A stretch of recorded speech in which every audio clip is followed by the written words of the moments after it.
All right, welcome everyone. We're Semblance of Sanity. I'm Caleb. I'm Jacob. And we're here for Demon Slayer, Season 2, Episode 10. All right. Boy. Inosuke, the plan was great. Yeah, it worked, but you forgot about the third eye. So, he stabbed through the back. He got you.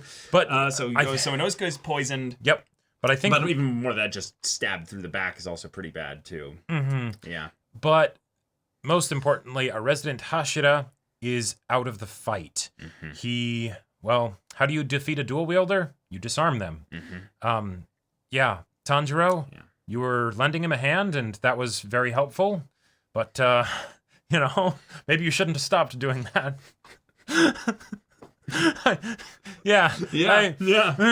Our main characters are kind of boned. Like, if anyone can shake off the poison, I feel like it's Inosuke, but you still are down a Hashira. Just because he's both out of the of them fight. Are here. Yeah, just because he's out of the fight, Jacob. I don't think the wives are going to be attracted to your dad puns, you know?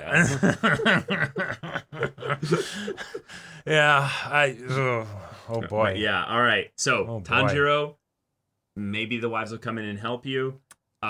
Maybe Zenitsu's okay. Maybe. But yeah, this is all just going to shit really quickly. You're going to have to get janky with this fight. Yeah, you're going to need to get janky. You're going to need to, at the very least, maybe take the threat away from Tengen for now. Yep. Or this is going to have to be a moment where Tengen becomes a badass and fights one-handed, basically, and like has his final stand and dies here. But no, he's going to be fine. He is going to be flashy as fuck.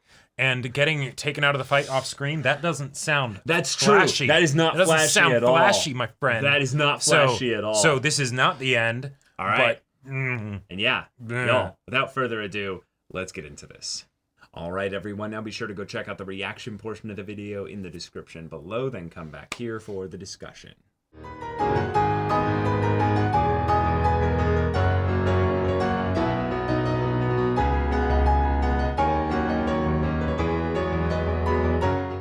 I mean, action go burr. UFO table go brr. I don't think in my mind I can comprehend if this is what Ufotable does after Mugen Train, right? Right. And after season 1. What they're gonna do in future seasons of this show. I don't know, but this orgasm will last me for a long time. This was literally unlimited Blade Works eat your heart out levels of just visual spectacle. And not only that, like, this was so bloody, brutal, and violent, and how close this got to everyone dying. Like, as far as, like, okay, the technical marvel that we just witnessed. Yes. Yeah, all the yes. The choice of where to put a technical marvel like that. Yeah. Yes. Yes. Like, because this was as bad as it could be with where the previous episode left off, right? But we earned this by starting off with the classic, antagonist thing where he's belittling the hero and going like, hey, yeah, you're pathetic. But then twist, I actually like things that are pathetic. Right. Like that conversation of the belittling thing and all of that, and the villain monologuing, he starts monologuing. Yeah. That's one of my favorite examples, certainly in memory, that I can think of that happening in a story, because the protagonists are fucked. They're done. Yeah. Like they're done. Rule of cool aside of how they basically got through this all completely. It was so fucking awesome. Yeah. Narratively, from the perspective of Gyutaro, it's I call hacks that's some narrative bullshit on all of you. on all of you, and it took all of you to have that kind of bullshit to beat us, right? Right. Rule of cool, it's awesome, fantastic. I love so much that it happened, but it absolutely makes it make sense of why in this situation, he'd slap Tanjiro around, because why not? And in some ways, like, it's easy for us to forget because Tanjiro has been in the I will kill them bit for quite a while. But Tanjiro can always end up getting to the point where he understands the demons that he fights. And with this one, we were just waiting for that moment because it's like, oh, this is the perfect demon combination, especially with the reveal of Gyutaro of, oh, of course, they're literally Nezuko and Tanjiro having their way of I will protect I will protect you. I'll protect each other. Yeah. And I also want to bring something up. Yeah. We never got shown backstory for these two characters. We got really. We got kinda, but not really. We got a little bit Very hinted at, yes. kind of, right? Mm-hmm. But the cadence of the fight was not broken up by it at all.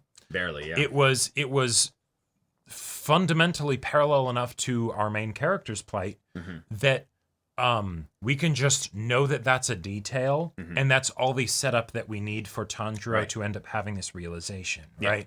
Where he's like, oh shit. Yeah. And I love that Gyutaro was like, why don't you just become a demon? Because quite frankly, it makes so much sense. It makes so much sense. Yeah. I'm kind of surprised in some ways, or this is the first time it's been really brought up. This is the first time that it's brought up. It's a testament, I guess, to the Demon Slayer Corps that they don't do that, because as soon as they see, oh hey, Nezuko, the muzzle thing, the hypnosis to make her see all humans as family and all that stuff.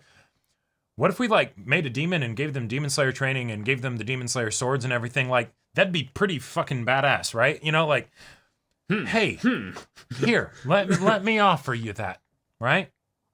That would help Tanjiro protect Nezuko a lot. Yeah. Like, would he have a life outside of that? No, probably not. Nope. Yeah, I really like that this was something that Gyutaro brought up, because he didn't immediately think about it. He's like, oh, I gotcha. So your spirit broke because you're scared for your life. Totally get it. You run away. Chases after him. Kicks the shit out of him a bit. And then he's all like, hey, oh, you're trying. But wait a minute. Yeah, she is stronger than you. But you still try. Oh, you know what would solve all this problem for you? Right. Just become a demon. You'll be so much stronger. You won't have to deal with your imperfect body and what have you. One of the other things that I thought might have been brought up there is, then you'll also finally understand what your sister's going through. Oh, right? Sure. Like it'll be better that way, right? You know, trying to get her to not eat humans and everything. You don't know what it's like for her, right? Yeah.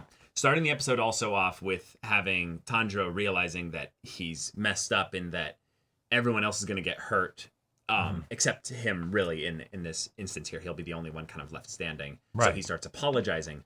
He immediately thinks in his head, Nezuko being like, hey, brother, why are you always apologizing? Yeah. Why are you so quick to find someone to blame? There's something really beautiful about any interaction Nezuko and Tanjiro have, even if it has to come in some weird mental space. Right. The fact that Tanjiro has survivor's guilt. He essentially survived what his family went through, literally by the luck of being on his errands that day. Yep. And he has probably the biggest amount of survivor's guilt, not because his family died, but because his sister, who he protects, he gets to see her suffer through what could have been his suffering. He has to keep her muzzled up in a box 22 hours out of the day or whatever it is, right? You know, anytime it's sunny. Anytime it's sunny, and a lot of the time when it's nighttime too, because she has to sleep to, keep her energy up, because she's starving constantly. Yeah. What kind of a life is that?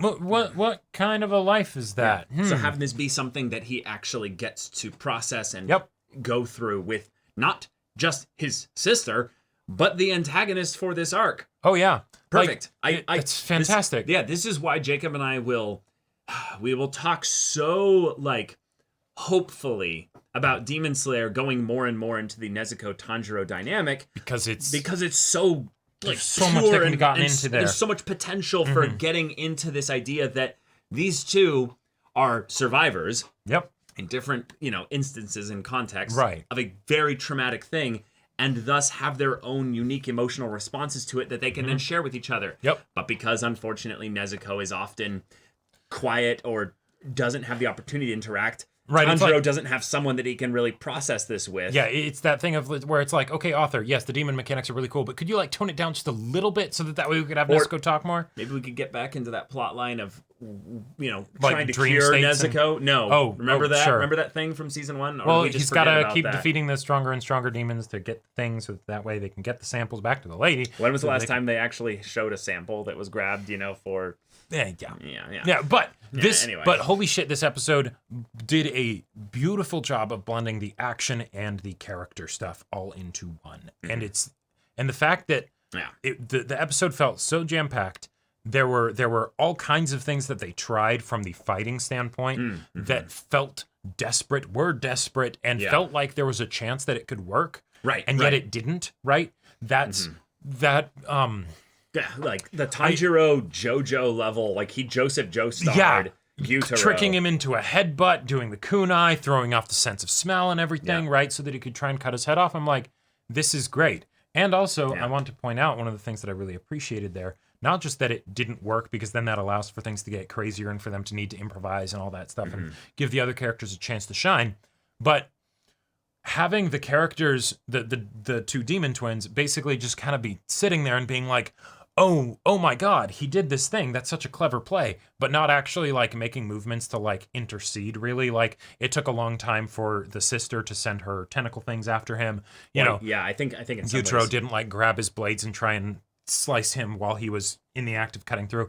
Dramatic anime, things happening a lot faster than they I think if actually anything, are, they did that stuff really well. I think if anything, they showed really quickly when they were slowing down time to communicate that all this was happening in the split of a second. Right. But the second she thought that there was any hint of danger to her brother, that's when time basically went back to normal speed. Well, no, she immediately throws the tentacles out. Like she's like I can go back to that part here where most of the time when he's, stalking her or stalking Tanjiro in kind of Terminator style, like in this instance here, like he looks like he's got it just fine.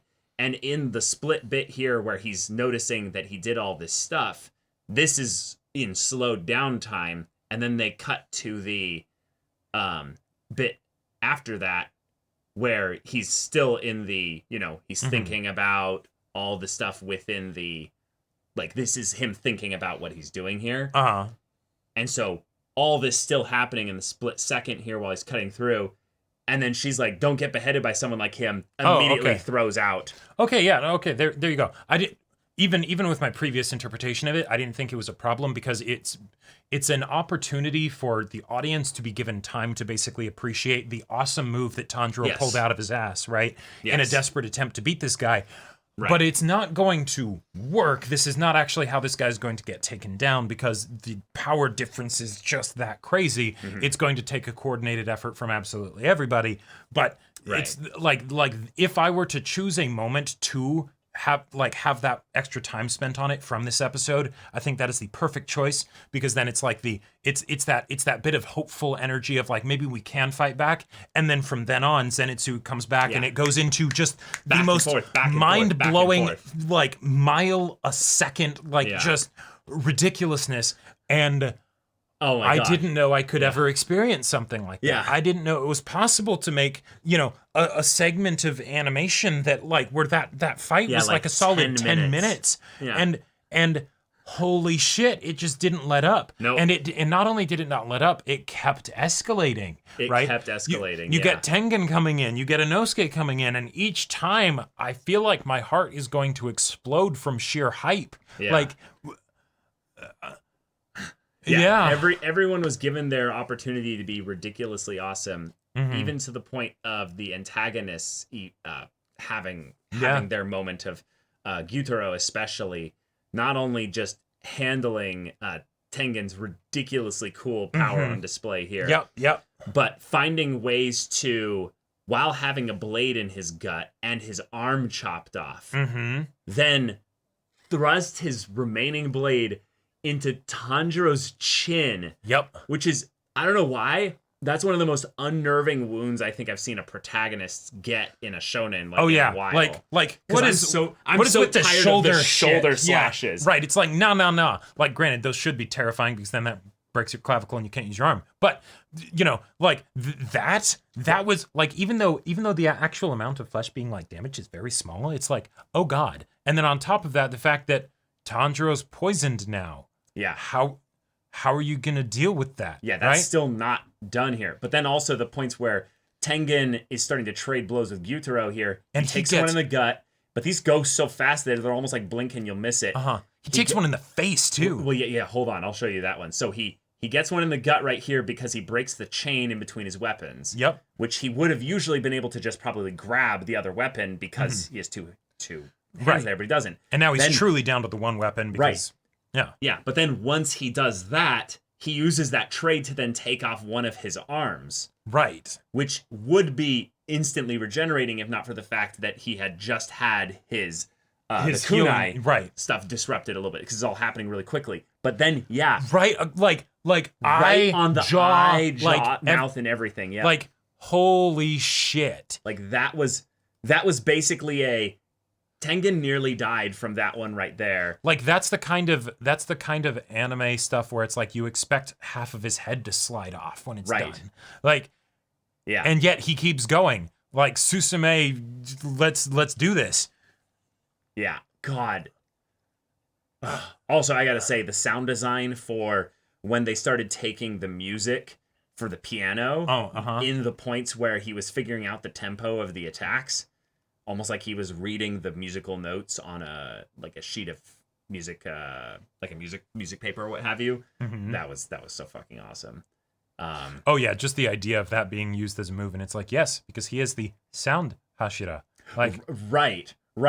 Yeah, yeah, I've seen, I feel like in media a lot recently, the idea of characters who have super hearing and using them to cool effect. But I don't think I've ever seen it where it was translated into music specifically so that he could hear it in that method, basically. and the visual representation of that here was absolutely gorgeous. Oh yeah. And like all the times when they were doing the moves that like the slashes and stuff that are like too fast to see kind of a thing, I love so much that, because of course UFO Table does this, we can still track with them the audience. It's just ridiculously quick. There's no like I didn't see like, you know, repeat animation stuff or like the we're going to make It's just it so so fast we can't even tell at that point. Right, but we like it just becomes this wonderful like set of flashing images that feels like it's almost like could be like a warning if you have epilepsy, you know, or like are prone to, you know, like seizures or something like that, like be careful because there's going to be a lot of flashing lights very quickly. Like this was just beautiful. Yeah. Yeah. All right. And Inosuke being like, oh, nah, that flexibility that I displayed to go through the tunnel, I can use that on my internal organs as well to move my heart out of the way. And poison, yeah. He just basically like Yep. he was like yeah. But also the final death throws of Gyutaro being to leave one just big explosion of his blades, meaning that it's not fully over. The next episode we could actually get more backstory about the demons. We could. There's time for that. But at the same we time, might get to have some final words with them as well, but they are probably done completely. It's just going to be a matter of time. And we don't need to see the immediate aftermath on any of the characters from this explosion in this episode. Right. Yeah. We just see the devastated town, the credits roll, and it lingers on that shot, and that's it. We can imagine. The embers go out. Yep. Yeah. So, all right. I see that the hype was indeed real. Yeah, favorite fight from Demon Slayer. Oh yeah. By far. Oh, by far. By far. By far. Not even close. Not even close. And I can only imagine Like, what kind of gift this is for the manga fans that are like, yes, this is the adaptation that we could have only dreamed of. Like this is what we wanted for a fight like this. I think it's primarily the fact of Tanjiro having the realization of the demon siblings being basically what he could have become if he happened to be there when Muzan attacked. So and having that happen while he's mid trying to cut off Gyutaro's head, and then suddenly he sees himself, like that's some Luke Skywalker in the cave shit. Like that's good stuff. Yeah. But yeah, y'all, thank you so much for watching this episode's reaction and discussion. If you want to see the next episode's reaction and discussion right now, though, go check out the link in the description below for our Patreon. You get an early access there. You can watch full-length timer reactions there, and all this comes with Discord access, so you can chat with us in the community there about this show, about anime in general, and also be sure to check out our Twitch channel. We stream every weekday. The info's in the description. Yeah, so if any of that interests you, we'll see you there. But until then, we're Semblance of Sanity. I'm Caleb. I'm Jacob. And we'll see you all Next time.